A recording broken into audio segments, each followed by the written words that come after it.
I'm feeling lonely. Oh, I wish I find a lover that could hold me. The Humble Business Tycoon. Kabanata 21. Matapos pirmahan ng dalawa ang kontrata, nag-usap sila tungkol sa ilang detalye tungkol sa pagtutulungan, at pagkatapos na magkasundo ay umalis na sila. Paglabas ng coffee shop, tumingin si Secretary Yasmin kay Kenneth Wu na may kakaibang tingin, "Master, hindi ko inaasahan na matapang ka sa mga negosasyon sa negosyo." Talaga? Ngumisi si Kenneth, ang paninindigan ng kanyang sekretarya na si Yasmin, na nagparamdam sa kanya ng lubos na kasiyahan. Sa totoo lang, wala siyang ideya noon. Ngunit naiintindihan niya ang isang katotohanan, ang tinatawag na pakikipagtulungan ay dapat na kapwa kapakipakinabang at win-win, hindi lamang upang mapakinabangan ang kanilang sariling mga interes, ngunit din upang isaalang-alang ang mga hinihingi ng iba. Kapag ang mga interes ng magkabilang partido ay nagsasapawan sa isang tiyak na punto ng intersection, ay maisusulong ang kooperasyon. Ngunit nararamdaman ko pa rin na ang pamumuhunan sa Seafood TV ay masyadong mapanganib. Tumigil ka. Direktang pinutol ni Kenneth ang mga salita ni Miss Yasmin, at nakangiting sinabi, "Ngayon ang pera ay namuhunan na, at huli na para sabihin ang anuman. Sa halip na manginig, maaari ko ring subukan ang aking makakaya. Tama, ngayon lang ito magagawa. I am in good mood today. Let me go. I invite you to dinner." Pagkatapos sabihin ito ni Kenneth, dinala niya si Miss Yasmin sa malapit na restaurant. Habang kumakain, tumunog ang telepono, at nalaman kong ito ay isang tawag mula kay Teacher Kyla. Nagmamadali siyang kumonekta sa telepono, na nagpapanggap na isang may magandang pag-uugali, at nagtanong sa telepono, "Miss Kyla mo, may kailangan bang gawin sa akin?" "Student Wu, ilang araw ka nang hindi pumapasok sa klase, anong problema?" Sa kabilang panig ng telepono, ang tono ni Teacher Kyla ay malamig na gaya ng dati. "Masakit ang tiyan ko nitong mga nakaraang araw at medyo hindi ako komportable." Mabilis na nakahanap ng dahilan si Kenneth at nagpaliwanag sa telepono. "Masakit pa rin ba? Nagpunta ka ba sa ospital para magpasuri?" Ang tono ng tanong ni Teacher Kyla ay biglang naging mas malambot. Dahil dito, medyo hindi komportable si Kenneth. Hindi niya akalain na ang magandang guro na kadalasang mabangis ay may maamong side. Matapos mag-isip ng ilang sandali, dali-dali niyang sinabi sa telepono, "Mismo, ayos lang ako, papasok ako sa klase bukas." "Well, huwag kang mail late bukas. Okay? Paalam, guro." Natapos ni Kenneth Wu ang tawag at nalaman na medyo naabala ang sekretarya na si Yasmin sa mga chopstick. Iniunat niya ang kanyang kamay at umiling sa harap ni Yasmin ng ilang beses, nakangiti at nagmamalasakit, "Secretary Long, ano sa palagay mo?" "Wala." Nakabawi si Yasmin at nagpatuloy sa pagkain na nakayuko. Nang makita ang estado ni Yasmin Long, hindi napigilan ni Kenneth na magbiro, "Secretary Long, dahil ba sa matagal ka ng single?" "Hindi." "Tapos napag-usapan mo na ba ang boyfriend mo?" "Hindi." "Sayang ang hindi umibig sa isang babaeng tulad mo na may magandang figure at mukha. Huwag kang ma-depress. Sa ibang araw, ipapakilala ka ng aking amo sa isang kasintahan." Si Kenneth ay nasa mabuting kalagayan at walang katapusang kinutya. Pagkatapos kumain ay bumalik ang dalawa sa kanilang tirahan. Maaga pa, kaya pumasok si Kenneth sa study room para ipagpatuloy ang pagbabasa. Nang makakita ng libro sa futures, labis na naantig si Kenneth at hindi niya maiwasang subukang bumili ng 1,000,000 futures online. Pagkatapos bumili, nagpatuloy siya sa pagbabasa, naghintay na i-on ang telepono bago matulog, at nalaman na ang futures na binili niya ay tumaas sa higit sa 8 milyon. Fuck! Napatalon sa tuwa si Kenneth, tinitigan ang string ng mga numero sa screen ng computer ng mahigpit ang mga mata. Hindi niya inaasahan na sa ganoong kaikling panahon ay dumobol ng mahigit 8 beses ang kanyang kita. Masyadong mabilis kumita ng pera itong si Future Online. "Kumita ako ng daan-daang libo sa loob lamang ng ilang oras, na mas masaya kaysa sa pagnanakaw sa isang bangko." Sa sobrang excited niyang ipagpatuloy ang operasyon, biglang bumagsak ang computer at natigil ito. Nakuha. Sa hindi inaasahang pagkakataon, sa isang kritikal na sandali, nakaramdam ng matinding galit si Kenneth, at humampis siya ng malakas sa mesa. Mukhang kailangan mong lumipat sa isang mas mahusay na computer, at kailangan mong umasa sa computer upang kumita ng pera sa hinaharap. Masyadong mahina ang operating system ng computer. Pagkaraan ng mahabang panahon, binuksan niya ang computer. Nang buksan niya ang futures interface, nalaman niyang ang 8 milyong yuan na ngayon ay sumisid ng higit sa 1 milyon. Fuck! Mahigit 1 milyon ang nawala sa loob lang ng ilang minuto. Mula sa oras na nakaramdam ako ng kasiglahan gaya ngayon, naramdaman ko ang pagtibok ng aking puso. Sa loob lamang ng ilang oras, nakagawa ako ng higit sa 7 milyon na may first milyon, at pagkatapos ay bumagsak ng husto ng higit sa 1 milyon. Nakaka-excite itong future online, para siyang roller coaster. Nang makitang may pababang trend pa rin, si Kenneth ay nagmamadaling nag-delist at nag-cash out, at ibinalik ang natitirang 7 milyong yuan sa kanyang account. Bagamat mabilis kumita ang bagay na ito, mabilis din itong nalulugi, at baka pati ang kapital ay mawawala rin pagkaraan ng ilang sandali. Tawag. Tawag. Matapos makumplito ang operasyon, si Kenneth Wu ay nakaupong paralisado sa upuan at huminga ng mahabang panahon. Ang big ups and downs kanina lang ay nagpabilis ng tibok ng puso niya. Kung ang tubig sa pondo ay masyadong malalim, maaari itong lumubog dito at maging hindi mapaglabanan ang iyong sarili. Tila hindi na siya makakapaglaro ng pondo sa hinaharap, hindi siya kapos sa pera ngayon, at magiging mahirap kung siya ay mahuli. Pinatay ang computer at humiga sa kama. Kinabukasan, maagang bumangon si Kenneth at nagmadaling pumasok sa paaralan, sa takot na mapagalitan ni teacher mo dahil sa muling pagkahuli. Walang klase ng ilang araw. Si Kenneth ay nanatili sa silid-aralan ng masunurin ngayon at umalis pagkatapos ng ilang kinakailangang kurso. Ang computer sa bahay ay hindi magandang pagkaka-configure, kaya nagpa siyang bumili ng mas magandang computer para maiwasan ang pag-crash tulad ng kagabi. Sumakay siya ng taxi papuntang Guangmei City. Ito ang pinakamalaking computer market sa Luzhou. Maaari mong mahanap ang lahat sa loob nito. Maaari kang bumili ng mga computer ng anumang tatak dito. Ang Guangmei City ay nahahati sa 2 lugar.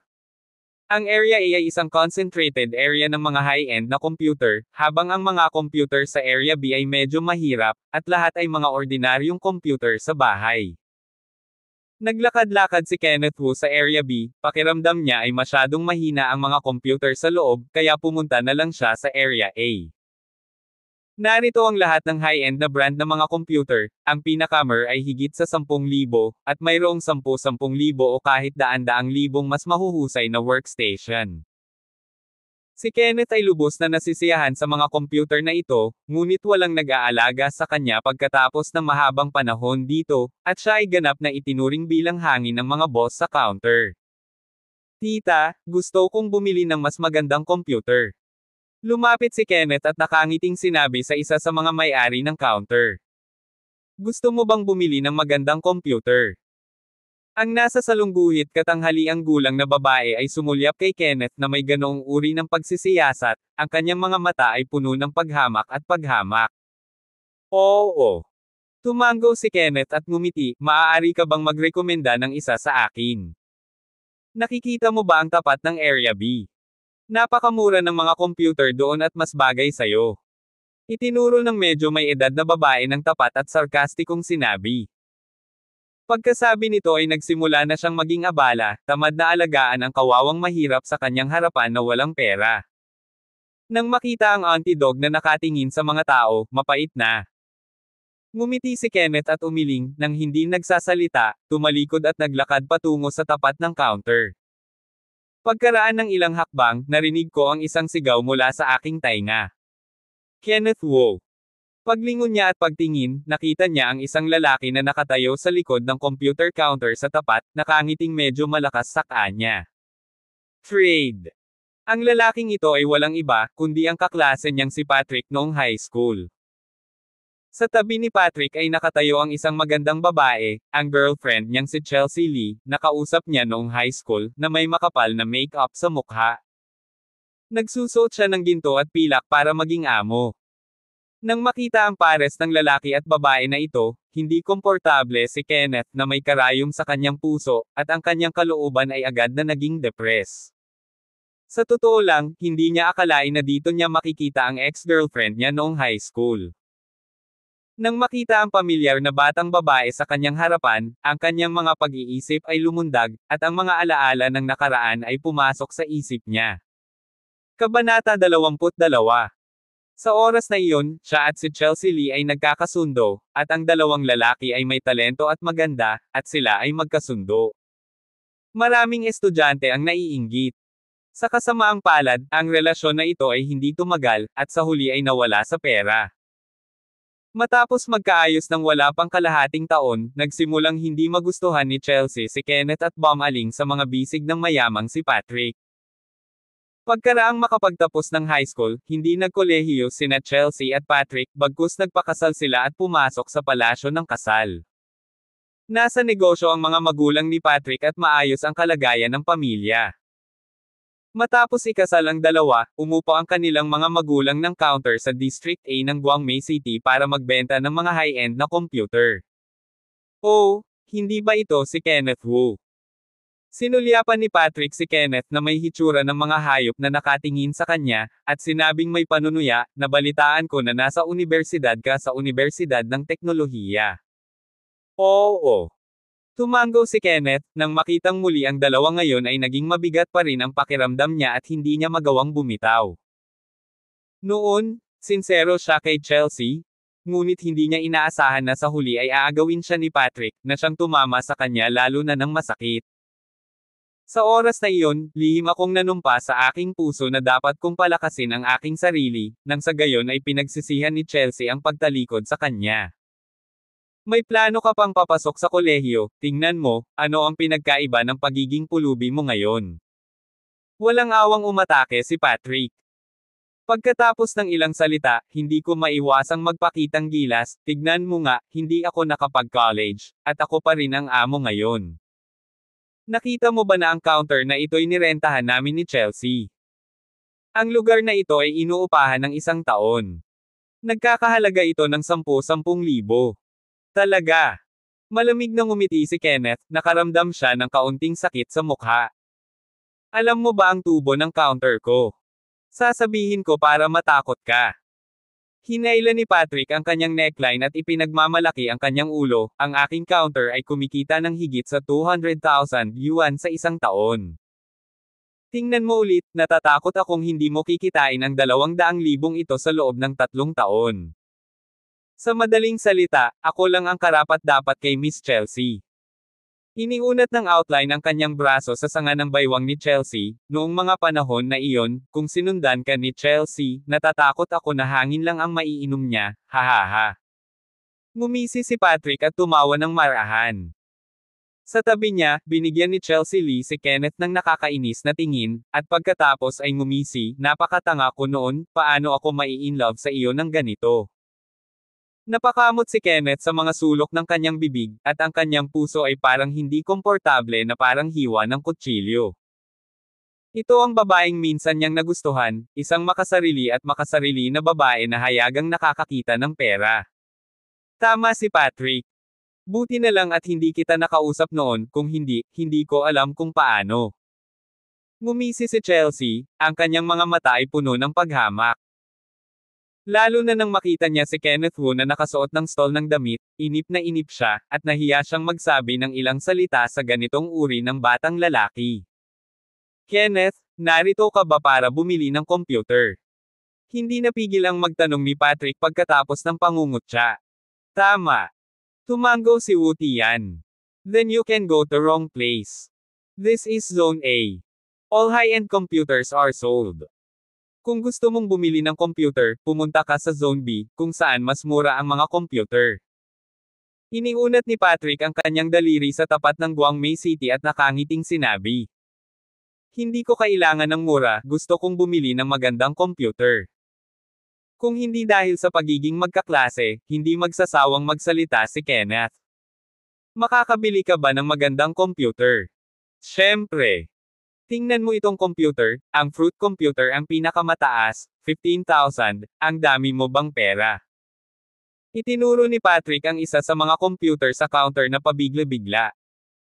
Sa kanyang opinyon, ang batang ito ay isang dukha na hindi kayang bumili ng ganoon kamahal na high-end na computer.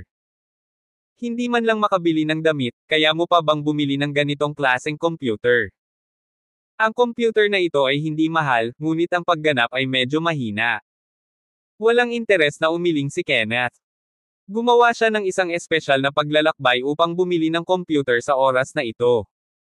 Ang mga ordinaryong computer na tulad nito ay hindi maaaring pumasok sa mata ng batas.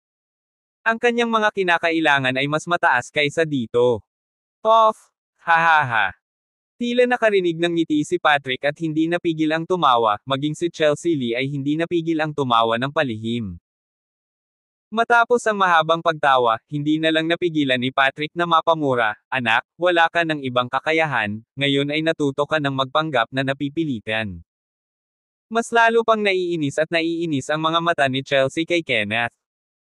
Sa hindi inaasahang pagkakataon, pagkatapos ng ilang taong pagkawala, si Kenneth Wu ay nagkunwaring mapilit. Sa higit sa 10,000 mga computer, ito pa rin ay masyadong mahina. Hindi ko kayang tingnan ang alinman sa iyong mga computer. Pagkatapos sabihin ito ni Kenneth, tumalikod siya at naglakad patungo sa malapit na counter sa tabi. "Wala ka namang minamaliit, hindi mo kaya, hahaha." Walang konsensyang tawa ni Patrick pagkasabi nito. Nipatikip ng labi at tumawa si Chelsea sa kanyang ngiti, pati ang matandang tiyahin sa katapat na counter ay natuwa rin. Hindi na nagabalang pansinin ni Kenneth si Patrick at ang kanyang asawa, tumalikod siya at naglakad papunta sa counter ng may edad na tiyuhin sa tabi, at nagtanong, "May mas magandang computer ka ba?" "Oo." Ang nasa katanghaliang tiyuhin ay masigasig at nagrekomenda ng ilang may bentang produkto kay Kenneth Wu. Hindi nasiyahan si Kenneth, at patuloy na nagtanong, "Tito, mayroon ka pa bang mas magandang computer dito?" "Ang pinakamahusay ay isang workstation computer." "Okay, then workstation computer." Ang computer ng workstation ay kailangang iBook ng maaga, at ang nasa katanghaliang gulang na tiyuhin ay tumawa at nagpaalala, at ang presyo ay napakamahal na ang karamihan sa mga tao ay hindi kayang bayaran ito. "Gaano kamahal ito?" Ang mga workstation computer ay nahahati din sa ilang kategorya. Ang pinakamahal dito ay higit sa 300,000, at ang pinakamura ay 10,000 lang ang presyo. Kung gusto mong bilhin ito, kailangan ko ng higit sa 300,000 yuan. Nabalitaan ni Kenneth na ang workstation computer ay nagdudulot ng pambihirang karanasan, kaya't sinamantala niya ang pagkakataong ito na bumili ng isa. Anyway, ang computer ay hindi masisira ng ilang sandali. Ang pagbili ng isang magandang computer at panatilihin ito sa bahay ay perpekto para sa paglilibang at trabaho sa opisina. Muling nagtawanan sina Chelsea Lee at Patrick. Tila isang malaking ngiti ang kanilang narinig, at hindi maisara ang kanilang mga bibig. Matapos tumawa ng mahabang panahon, hindi napigilan ni Patrick ang sarkastikong sinabi, "Kenneth Wu, kahit na magpanggap ka na mapilit, hindi ka maaaring maging masyadong katawa-tawa. Sa higit sa 300,000 mga computer ng workstation, paano kita makikita tapos mamaya? Hindi mo kailangang mag-alala tungkol dito." Kinuha ni Kenneth ang bank card mula sa kanyang bulsa at ibinigay ito sa medyo may edad na tiyuhin pagkatapos sabihin ito, "Mag-book ka para sa akin ng isang malakas na workstation computer." "Okay." Kinuha ng middle-aged uncle ang bank card na may pagdududa. Hindi pa rin siya makapaniwala na kaya talagang maglabas ng 300,000 ang binatang ito. Ngunit sa sumunod na segundo, idinilat ng medyo may edad na tiyuhin ang kanyang mga mata. Talagang pinalabas ito." "Okay." Tanong ni Wu Tian. Okay, itabi mo." Nag-react ang middle-aged uncle at nagmamadaling ibinigay ang bank card ng may magalang na mga kamay. Habang iniimprenta ang resibo, nakita nina Patrick at Chelsea mula sa kabilang partido ang eksenang ito, nanlaki ang kanilang mga mata at puno ng gulat ang kanilang mga mukha. Paano ito posible? Si Kenneth Wu, isang mahirap na estudyante, ay nakapaglabas lang ng 300,000. Naramdaman na lang ng dalawa ang init at kilati sa kanilang mga mukha, para silang sinampal ng ilang beses. Kabanata 23. Ang nasa gitnang gulang na babae sa tapat, nang makita si Kenneth na bumili ng 300,000 workstation computer sa tabi ng pinto, nanlaki ang kanyang mga mata. Puro berde ang kanyang halos mawasak na bituka. Noong una ay inakala niyang si Kenneth ay isang estudyanteng walang pera, walang nakakaalam na napakayaman pala niya. Di nagtagal, natapos na ng matandang tiyuhin ang pag-swipe ng card, hawak ang card sa magkabilang kamay at ibinalik ito kay Kenneth. Boss, salamat sa pag-aalaga sa aking negosyo, salamat. Pagkatapos noon, yumuko siya ng malalim at yumuko kay Kenneth Wu, nanginginig ang kanyang nasa sabik na lobby. Mula nang magbukas siya ng negosyo, hindi pa siya nakapagbenta ng ganoon kamahal na computer. Sa pagkakataong ito, ang tubo purchase order ay higit sa 10,000 yuan. Tito, ang pagnenegosyo ay dapat kasing tapat mo. Binawi ni Kenneth ang bank card at nakangiting nagtanong, kailan kaya ma-assemble ang binili kong computer? 3 araw, gagawin ko ito sa lalong madaling panahon sa loob ng 3 araw. Well, babalik ako para kunin sa loob ng 3 araw. Pagkatapos sabihin ito ni Kenneth, tumalikod siya at umalis. Nang madaanan niya ang counter ni Chelsea at Patrick, bahagyang huminto ang kanyang mga yabag, at pagkatapos ay mabilis siyang lumayo. Napakatangang tumingin sina Patrick at Chelsea sa likuran ni Kenneth at hindi nila nakuha ang deal. Sobrang sama ng loob nila. Pagkaalis ni Kenneth, umiling ang nasa katanghaliang tiyuhin at naglakad papunta sa counter ng Patrick, kaklase mo ba ang mayamang lalaki na iyon? Oo. Nagngangalit si Patrick na may halo-halong damdamin sa kanyang puso. Buti na lang, may mukha ka pang tumawa sa mga tao, di hamak na mas mayaman sila sayo. Ngumiti ang nasa katanghaliang gulang at umiling, umismid, gumagastos siya ng 300,000 sa isang computer, na higit pa sa taunang kita mo. Ano ang kwalifikasyon mong pagtawanan siya? Napayuko si Patrick at walang sinabi. Si Chelsea Lee sa tabi niya ay nakaramdam ng sobrang hindi komportable. Hindi niya inaasahan na ang napakawalang kwenta na dati niyang tinalikuran ay nabubuo na at yumaman na. Hindi ko maiwasang magsisi ng palihim. Alam kong napakadaya ni Kenneth, kaya hindi ko dapat pinabayaan sina Kenneth at Patrick. Sayang naman at huli na para magsisi.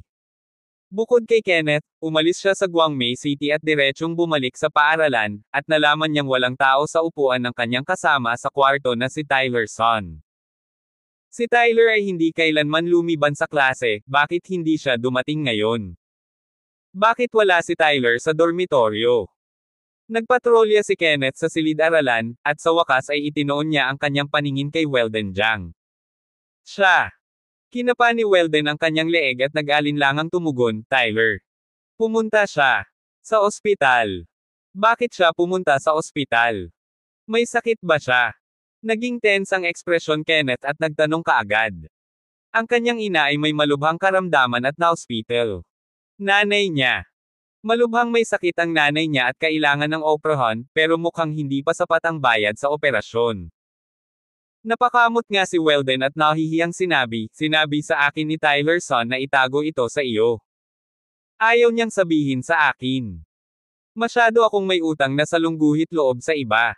At, nalilito. Lihim na nagmura si Kenneth at muling nagtanong, kung gayon, alam mo ba, kung saang ospital ang kanyang ina ngayon? Tongren Hospital. Pupunta ako at hahanapin ko siya ngayon. Hindi kumibo si Kenneth, tumalikod at tumakbo palabas ng classroom. Sa sobrang bilis ng pagtakbo, muntik na niyang matamba si Teacher Kyla. Pagkalabas niya ng classroom, bumaba ang mukha Teacher Kyla, at medyo galit na sinaway niya, Estudyante Kenneth Wu, lilito ka na ba sa klase? Oo, hindi tama. Unang tumanggo si Kenneth, pagkatapos ay nagmamadaling umiling, nagpapaliwanag, na ospital ang ina ni Tyler Son at napakalubha ng kondisyon. Gusto kong bumisita at tingnan kung makakatulong ako. Ito ba? Nang marinig ito, lumambot ng husto ang tono ni mismo, then you go, and I will give you a leave note later. Salamat, teacher mo. Pagkatapos magpasalamat sa kanya, umalis si Kenneth sa silid-aralan ng mabilis hanggat maaari at sumakay ng taxi papuntang Tongren Hospital. Nang madaanan niya ang tall window, nakita niya si Tyler Son na nakaluhod sa harap ng isang doktor na nakasuot ng puting Amerikana, na nagmamakaawa. Doktor, kailangan mong humanap ng paraan para mapagaling ang aking ina. Ang iyong ina ay nangangailangan ng stent surgery, magmadali at maghanda perang 1 milyon. Inip na ikinaway ng doktor ang kanyang kamay. Doktor, wala po akong pera ngayon, pwede po bang ipagamot ko muna ang nanay ko, at ibabalik ko po ito sa ospital kapag may pera ako. Ang maliit na ulo ni Tyler ay yumuko sa kanyang ulo at nagmakaawa, ang mga luha ay malapit ng tumulo. Ang doktor ay may mabagsik na mukha at sumigaw, wala kaming pera upang gamutin ang anumang mga sakit. Ang aming ospital ay hindi para sa kawang gawa. Napakawalang pakialam ng doktor at hindi nakiramay kay Tyler Son kahit lumuhad ito. Tyler, bumangon ka dali. Hindi na nakatiis si Kenneth Wu at nagmamadaling tinulungan si Tyler mula sa lupa. Si Tyler ay hinayla pataas at nagtanong ng may pagtataka. Kenneth Wu, bakit ka nandito? Nakinig ako sa sinabi ni Weldon Jiang, masyado kang loyal para sabihin sa akin kung may nangyaring malaking bagay. Ayokong magkaroon ka ng gulo. Sige, huwag na nating pag-usapan, at sabihin mo sa akin ang sitwasyon ng nanay mo. Oh! Nang banggitin niya ang kanyang ina, agad na nanlumo si Tyler, at bumantong hininga, ang aking ina ay may namuong dugo at nangangailangan stent surgery. Ang gasto sa operasyon ay higit sa 1 milyong yuan. Ibinente ko ang bahay sa mga suburb ng aking bayan, ngunit ngayon may 250,000 pa. Huwag kang mag-alala, mag-iisip ako ng solusyon sa pera. Napatahimik si Kenneth, lumingon hinimok ang doktor na nakasuot ng puting Amerikana, bilasan mo nang ihanda at isagawa kaagad ang operasyon sa pasyente. Kung gusto mong operahan ang isang pasyente, kailangan mo munang ibigay ang surgical gown. Matigas na sigaw ng doktor na nakasuot ng puting Amerikana. Anong bang klaseng doktor ka? Nang makita ang saloobin ng doktor, agad na nagalit si Kenneth Wu at pinagsabihan. Ginagamot ng doktor ang mga sakit at inililigtas ang mga nasugatan, paanong parang napakabuti mo. Mula sa unang tingin ng doktor na nakasuot ng puting Amerikana, nakaramdam siya ng pagkabalisa sa kanyang puso at hindi maiwasang magmura ng ilang salita. Ikaw bata, huwag kang magsalita ng kalokohan dito. Ayon sa mga regulasyon ng ospital, kailangan mo munang magbayad para sa operasyon. Ang doktor na nakasuot ng puting Amerikana ay bumawi ng hindi nagpapakita ng panghihina. Hindi mo ba naiintindihan ang ibig kong sabihin, hayaan mo muna akong maghanda, at babayaran ko kaagad ang pera. Magbayad ka muna ng pera. Ikaw lang. Ang doktor na nakasuot ng puting Amerikana ay sumulyap kay Kenneth Wu na may mapang-asar na mga mata. 500,000, pwede mo bang ilabas? Nakikita ba ng aso ang mga taong mababa? Medyo nagalit si Kenneth Wu. Sa simula pa lang, ang saloobin ng doktor kay Tyler Son ay nakaramdam sa kanya ng galit. Stop talking nonsense, bayaran mo muna ang pera, basta babayaran mo ang surgery fee, o operahan ko agad. Ang may puting Amerikanang doktor ay tumangala kay Kenneth na may masamang tingin. Sa kanyang palagay, napakahirap ng batang nasa kanyang harapan kaya hindi niya kayang gumastos ng 250,000 para sa operasyon. Sige, babayaran ko na ang pera. Masyadong tamad si Kenneth na magsalita ng walang kaparirikon, at dinala si Tyler Son sa tall window. Sumunod naman ang doktor na nakasuot ng puting Amerikana na mukhang naghihintay ng biro. Dumating ang ilang tao sa window ng pagbabayad. Tinanong ni Kenneth Wu ang pangalan ng ina ni Tyler, at pagkatapos ay ibinigay ang bank card sa toll collector, bigyan si Nanita Lee ng 1 milyong bayad sa operasyon. 1 milyon. Bahagyang nagulat ang toll collector. Bihira niyang makita ang sino mang kayang gumawa ng ganoong kalaking bagay, kahit na daan-daang libong bayad sa operasyon, kadalasan ay ibinabagsak nito ang isang pamilya. Sa pag-iisip tungkol dito, sorpresa niyang kinuha ang bank card. Ini-swipe niya ang card, at natigilan siya. Nang makita ito, ang doktor na nakatayo sa likuran ay ngumiti ng mapang-asar, at hindi naiwasang magsabi ng kakaiba. Wala bang pera ang batang ito, Carrie? Oo, may pera siya, nakapagbayad siya ng 1 milyon. Nagmamadali ding sinabi ng toll collector ang heartbeat niya. Ang doktor na nakasuot ng puting Amerikana ay halos mabulunan ng sumunod na panunuya, at umubo ng ilang beses bago tumingin kay Kenneth Wu sa gulat. Hindi niya akalain na napakayaman pala nitong batang nasa harapan niya. Para bang nagsipilyo lang ng 1 milyon. Sa sumunod na segundo, binago ng doktor na nakasuot ng puting Amerikana ang dating ugali at ngumisi. Sir, huwag kang mag-alala, maghahanda na ako para sa operasyon ngayon. Kabanata 24. Pagkatapos bayaran ang bayad sa operasyon, tumalikod si Kenneth Wu at tinanong ang doktor na nakasuot ng puting Amerikana, nabayaran na ang bayad sa operasyon, maaari mo na bang gawin ang operasyon ngayon? Pwede. Paulit-ulit na tumango ang doktor na nakasuot ng puting Amerikana. Sa pagkakita na ang batang ito ay mayaman at makapangyarihan, siya ay isang mayamang amo, alam niyang hindi siya maglakas loob na pukawin siya, at ngayon siya ay naging mas mahusay kaysa sa kanyang apo. Bilasan mo at ayusin mo ang pinakamahusay na espesyalista para maoperahan ang kaibigan ko. Hinimok ni Kenneth Wu ang doktor na nakasuot ng puting Amerikana na nakatingin sa kanya. Oo. Pagkatapos sumagot ng doktor, nagsimula siyang maging abala. Tumpak. Nanghina ang mga binti ni Tyler Son at direktang lumuhad siya sa harap ni Kenneth Wu, at nagpapasalamat na nagsabi, Kenneth, maraming salamat sa pagbabayad para sa pagpapagamot ng aking ina. Ang lalaki ay may pasa sa ilalim ng kanyang mga tuhod, bumangon ka dali. Nagmamadaling tinulungan ni Kenneth si Tyler mula sa lupa, at nakangiting sinabi, madalas mo akong tinutulungan noon, at dapat lang kitang tulungan ngayon. Dahil ang tinatawag na dripping grace ay iniuulat ng tagsibol, si Tyler Son ay may magandang karakter at madalas siyang tinutulungan. Ngayong nahihirapan na si Tyler, hindi na siya makaupo. Hindi ko inaasahan. Tumulo ang luha ni Tyler sa kanyang mga mata bago siya natapos magsalita. Hindi niya pinangarap na magbigay si Kenneth ng 1 milyon nang walang pag-aalinlangan kapag kailangan niya ng tulong. Ang 1 milyon na ito ay maaaring hindi malaking bagay kay Kenneth, ngunit ito ay isang astronomical figure para sa kanya. Magkaibigan tayo, kaya dapat magtulungan tayo. Tinapik ni Kenneth Wu ang balikat ni Tyler at sinabing, lalaki, huwag kang umiyak, at huwag kang madaling lumuhod. Ayos ito. Pinunasan ni Tyler Son ang kanyang mga luha at nanginginig na sinabi, Kenneth, natutuwa akong makilala ka. Mula ngayon, pal-age mo na akong aasahan. Hindi naman ganoon kaseryoso, magiging mabuting magkapatid tayo in the future. Well, gagawa ako ng paraan para mabayaran ka nitong milyon. I'll talk about this later. Mahalagang gamutin muna si tita. Pagkatapos sabihin ito ni Kenneth, nagkusa siyang ibahin ang usapan, sige, dalhin mo muna ako kay tita. Sige. Pinunasan ni Tyler Son ang mga luha sa kanyang mukha, at pagkatapos ay dinala si Kenneth patungo sa ward. Dumating ang dalawa sa ika-4 na ward. Isang medyo may edad na babae ang nakahiga sa hospital bed. Mukha siyang dilaw at payat, lalo na ang matanda, na walang dugo sa katawan. Ito ang ina ni Tyler Son, na nagtrabaho para sa pamilya sa buong buhay niya, ngunit sa wakas ay natamba dahil sa sakit.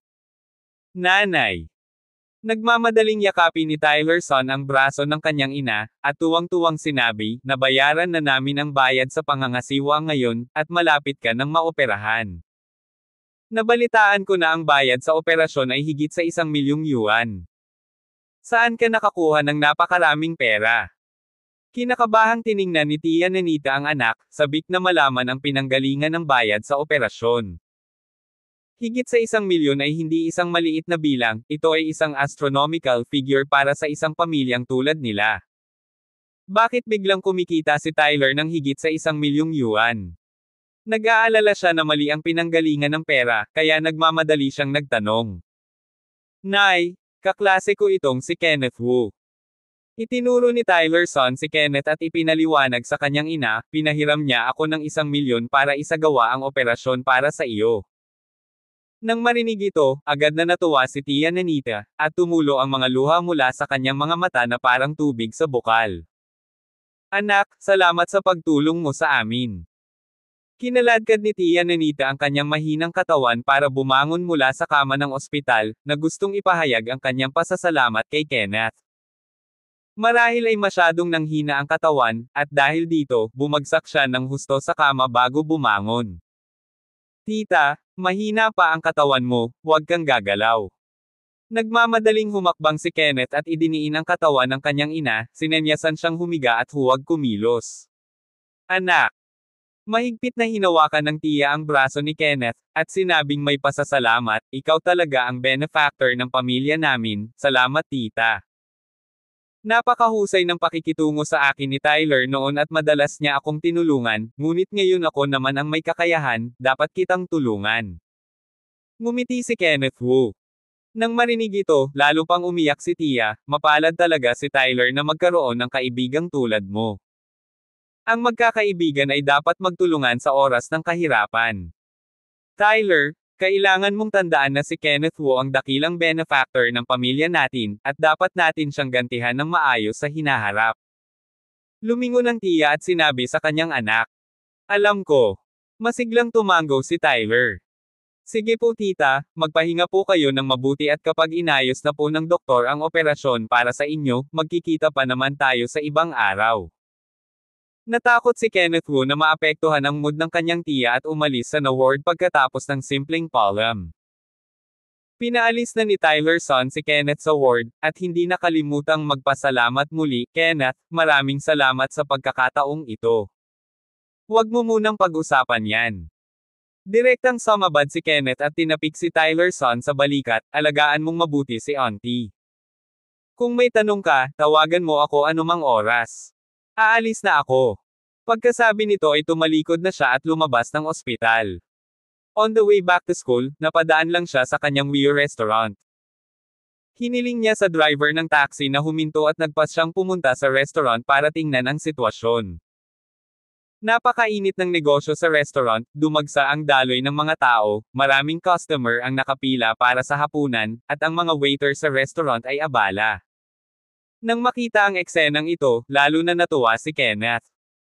Tila ang pamumuhunan sa Wii Restaurant ay ang tamang desisyon, at naniniwala ako na magtatagal ang pagbabayad. Nakatayo siya sa sulok, tahimik na pinagmamasdan ang mga bisitang papalabas-pasok, at ang mga abalang waiter. Hindi nagtagal na pansin siya ng isang lobby personnel, at lumapit sa kanya si Mr. Justin Pai para pasayahin siya at sinabing, Boss, nandito ka pala, bakit hindi mo ako sinabihan agad para masalubong ka namin ng maaga? You don't need to receive your reception, batiin mo na lang ang mga bisita. Napatingin si Kenneth sa manager ng lobby at nag-order. Nang makipag-ayos ako kay Tio Jeff para kunin ang Wii Restaurant, naroon ang manager ng lobby, kaya labis siyang humanga. Boss Wu? Nabisite ka sa ating restaurant, may mga tagubilin ka ba? Ang ngiti sa mukha ng manager ng lobby ay laging napakaliwanag. Bumisita lang ako para tingnan ang sitwasyon ngayon. By the way, kumusta ang business ng restaurant kamakailan? Sikat na sikat ang restaurant kamakailan. Ipapakita ko sa iyo ang bill. Pagkasabi nito ay nagmamadaling lumapit ang lobby manager at bitbit ang bill. Matapos basahin ang panukalang batas, tumango si Kenneth Wu bilang kasiyahan, hindi na masama, at ang mga benepisyo ay tumaas ng malaki. Magaling si Boss Wu. Tigilan mo na ang pambobola. Binigyan ni Kenneth Wu ang manager ng isang mahinang tingin, at nakangiting sinabi, ikaw at ang lahat ay nagsumikap. Sa pagtatapos ng buwan, kukuha ako ng bahagi ng kita at bibigyan ko ang lahat ng bonus. Salamat, Boss Wu. Pagkatapos magpasalamat sa manager ng lobby, sinabi niya sa ilang waiter sa malapit, gustong bigyan tayo ni Boss Wu ng bonus. Masaya ba kayo? Masaya. Nang marinig ng mga waiter na mabibigyan sila ng mga bonus, lahat sila ay nagtipon-tipon at pinuri si Kenneth Wu bilang isang mabuting boss na nagmamalasakit sa mga empleyado at nagpahayag ng kanilang pasasalamat.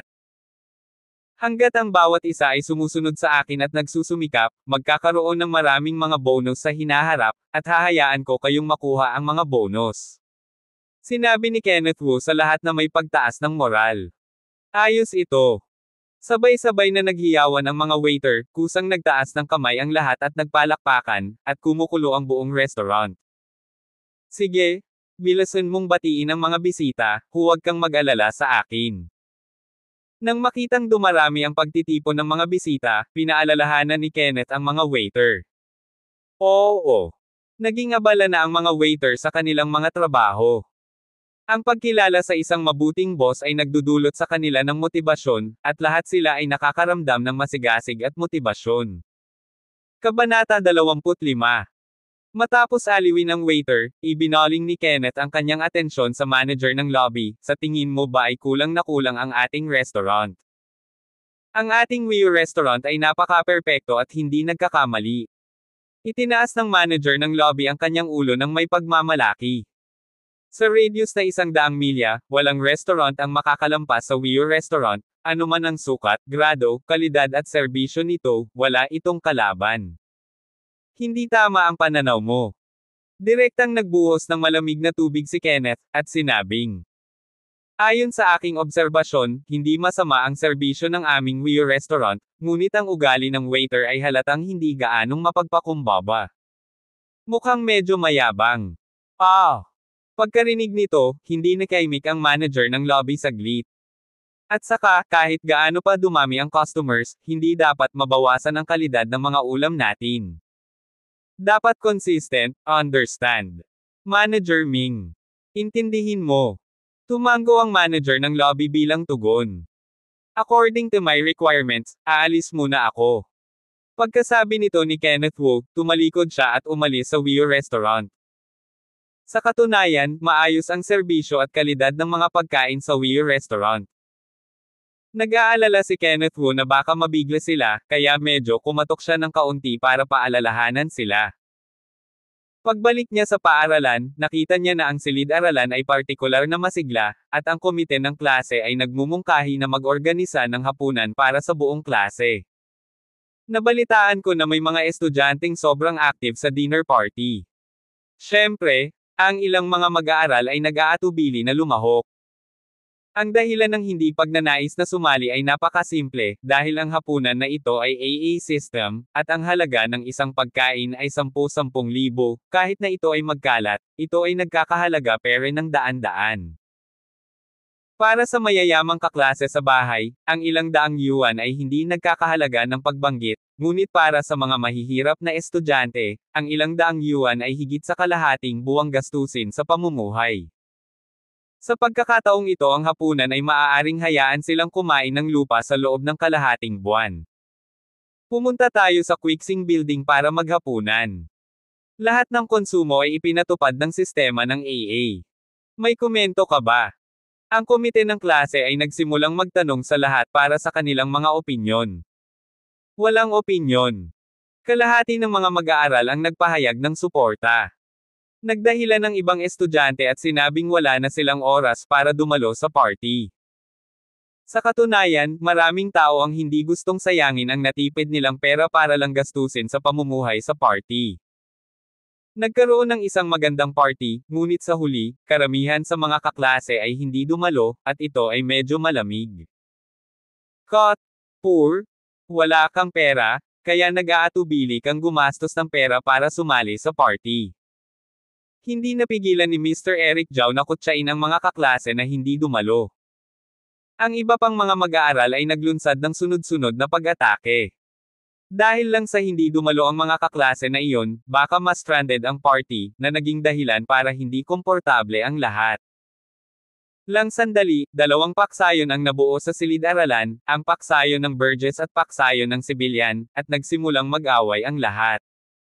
Manahimik kayo. Nang makitang maingay ang mga kaklase, naglakad si Kenneth Wu papunta sa podium at sinabi sa lahat, I will treat you tonight. Sabay tayong pumunta lahat sa Quixing Building para sa hapunan. Ayaw niyang magkaaway ang mga kaklase niya dahil lang sa pangyayaring ito, kaya nag-propose na lang siya ng treat para magsama-sama ang lahat ng mga magkaklase. Ayos ito. Nang marinig na may magtitreat ng mga bisita, agad na kumalo ang silid-aralan, at lahat ay hindi napigil ang magsaya. Magpanggap na mapilit. Mapanlate na bulong ni Mr. Eric Zhao. Sa sandaling sinabi niya ito, ilang mga batang babae ang hindi nasiyahan sa isang iglap. Sumagot sila, Estudyante Zhao, hindi ka ba masyadong mayaman? Maaari mo ring imbitahan ang iyong mga kaklase sa hapunan, o maaari kang magpanggap na napipilitan. Ako. Kinagat ni Eric Zhao ang kanyang mga ngipin at walang masabi sandali. May hawak nga siyang pera, ngunit nag-aatubili din siyang maglabas ng pera para yayain ang kanyang mga kaklase na kumain. Ang Nima na ito ay isang basura lamang. Kung hindi mo kayang tiisin ang pera, itikom mo na lang ang bibig mo. Magiliw kaming inanyayahan ni Kenneth Wu na maghapunan. Huwag mong kagatin ang iba. Ang mga babae ay hindi maiwasang tumanggi ng ilang salita. Berde ang mukha ni Eric Zhao at hindi siya makapagsalita ng mahabang panahon. Aba, gumagabi na, sabay-sabay na tayong pumunta sa Quixing Tower. Sinulyapan ni Kenneth ang oras, at pagkatapos ay inakay ang mga estudyante palabas ng silid-aralan. Sabay-sabay na pumunta ang lahat sa Quixing Tower, at pagkatapos ay umorder ng pagkain, nagsimula silang magkwentuhan at magtawanan. Maraming babae ang lihim na nag-uusap tungkol kay Kenneth. Sa mga nagdaang panahon, lahat ay may napakalaking pabor kay Kenneth Wu. Hindi nagtagal, naglagay ang waiter ng ilang mesa na may masasarap na pagkain. Ang lahat ng mga mag-aaral ay nakaupo sa paligid ng mesa at nagsimulang tamasahin ang mga pagkain at pakikipag-chat, at ang kapaligiran ay medyo maayos. Hindi sinasadya ng mga mag-aaral na pasayahin si Kenneth, hindi rin nila sinasadyang humingi ng pabor dahil sa kayamanan ni Kenneth. Sa totoo lang, gustong-gusto ni Kenneth ang pakiramdam na ito. Kung ang lahat ay mapagkunwari upang mambabole sa kanya, ito ay magdudulot lang sa kanya ng pagkasuklem. Pagkatapos kumain, kumuha si Kenneth ng isang baso ng red wine at naglakad papunta sa floor-to-ceiling window, tinitingnan ang lahat sa labas ng bintana, na may maraming iniisip sa kanyang puso. Hindi niya pinangarap na balang araw ay maaari siyang maging bilyonaryo, tumapak sa balikat ng mga higanti at umakyat sa mas mataas na posisyon. Hindi niya alam kung hanggang saan ang kaya niya sa hinaharap, pero magsisikap siya at hindi susuko. Habang siya ay tulala habang hawak ang red wine, itinaas ni Megan Lee ang kanyang baso at naglakad. Ngayong gabi ay naka one-piece suspender dress siya na may light makeup sa mukha, na malambot at sexy. Maaaring dahil sa pag-inom niya ng red wine, namula ang kanyang mukha, at itinaas niya ang kanyang baso kay Kenneth at sinabing, "Dati. I'm sorry, hindi kita dapat tretuhin ng ganyan. Ang nakaraan ay tapos na." Si Kenneth ay ngumiti ng walang pakialam, at humigop ng red wine na parang isang kopang. Ngayon ay wala na akong nararamdaman para kay Megan. Pagtingin sa babaeng nasa harapan niya, sobrang kalmado ang puso niya. Mr. Kenneth. Inilapit ni Megan ang kanyang katawan kay Kenneth, ipinikit ang kanyang dalawang magagandang mata, at sinabi sa malumanay na salungguhit tono na hindi pa nangyari, "Dati akong tanga, hindi kita natutulungan, pwede ba? Isa pang pagkakataon. Sorry, kung may namimiss ka, miss mo na ba? Hindi ko nahahayaang magkamali ulit." Walang pakialam nang umiti si Kenneth Wu at tumalikod para umalis. Kung bibigyan siya ng pagkakataong pumili ngayon, hinding-hindi na niya magugustuhan ang mapagkunwari at makapangyarihang babaeng ito. Pagkaraan pa lamang ng 2 hakbang ni Kenneth, iniunat ni Megan Lee ang kanyang kamay at mahigpit na niyakap ang kanyang braso. "Kenneth Wu, natuklasan ko na ang taong mahal na mahal ko pala ay ikaw, may pagkakataon pa bang maging tayo? Ako, gusto kita. You like me now. Nung pinahiya mo ako sa coffee shop at minamaliit ako, bakit hindi mo sinabi na gusto mo ako?" Binawi ni Kenneth ang kanyang braso. "How do you say that sentence? Dati ignorante ka sa akin, pero ngayon hindi mo na kayang umangat sa akin." Pagkatapos magsalita, huminga ng malamig si Kenneth at mabilis na umalis. Ngayon ay malinaw na niyang nakita ang kakanyahan ni Miss Megan. Sino ba naman ang hindi nakakaalam na ang babaeng ito ay pera lang ang gusto? Pero sa kasamaang palad, mas mababa ang tingin niya sa mga ganyang tao. Gawin mo siyang sakit. Woo! Ang mukha ni Megan Lee ay namutla sa isang iglap, at hindi niya inaasahan na mapapalampas niya ang pagkakataong lumipad sa isang sanga at maging isang phoenix. Abangan ang mga susunod pang kabanata ng The Humble Business Tycoon. For more updates, please subscribe to my YouTube channel. And don't forget to like and share. Thanks for your support.